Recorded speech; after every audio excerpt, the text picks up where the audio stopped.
Hey everyone, this is Saucy the Towboat Chef.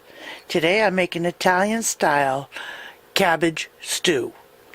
Let me tell you what's all in it.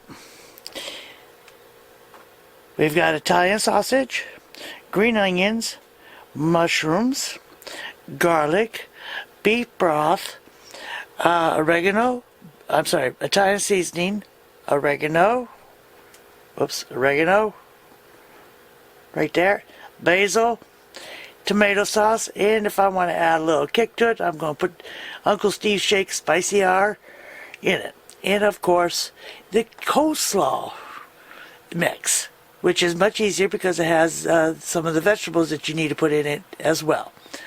Alright, so let me get it all started and we'll get going.